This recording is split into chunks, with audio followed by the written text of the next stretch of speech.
Huwag mo na may didistract dito sa PI. Wala kayong pakialam sa PI.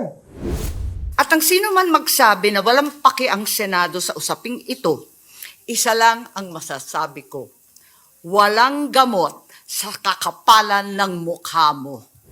Ang problema, ang nasisira dyan, yung administrasyon, nadala yung pangalan namin. Marcos Administration ang winawasak niya. Yan ang problema. Sino nakakasira sa administrasyon na Marcos? Siyempre, kailangan iwasto ko. Yun naman ang gusto ko lang mangyari. Ayoko naman makipag-away. Ang tao, parang nabudol eh. Bakit akala natin mapupunta tayo sa agrikultura? Akala natin public transport? Akala natin dun sa infrastructure? Kasi yun ang may tatak Marcos eh, di ba? Abay, ba't nauwi dito sa Chacha? Ito nga ay dahil sa controversial na People's Initiative na may kumpas umano ni House Speaker Romualdez. Pero nilinaw naman ng senadora na wala itong personal na galit kay Romualdez. Sa kabila nito, ikinaiinis ni Senator Amy na nasisira ang Administrasyong Marcos dahil sa kanyang pinsan.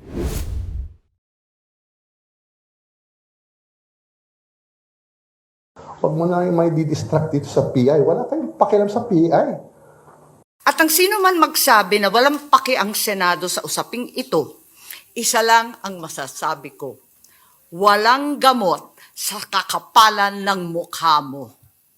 Patuloy ang tensyon sa pagitan ng magpinsang Senator Amy Marcos at House Speaker Martin Romualdez.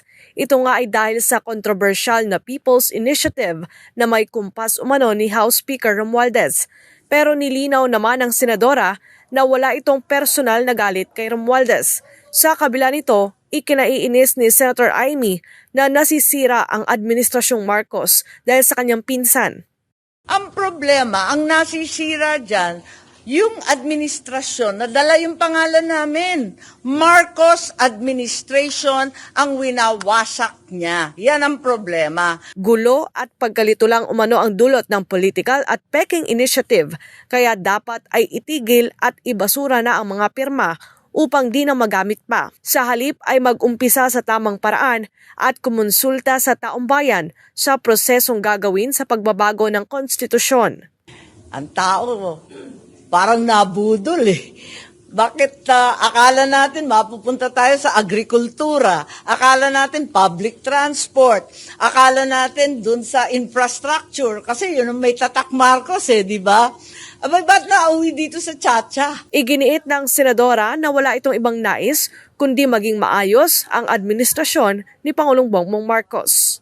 Sino nakakasira sa administrasyon na Marcos? Siyempre, kailangan iwasto ko.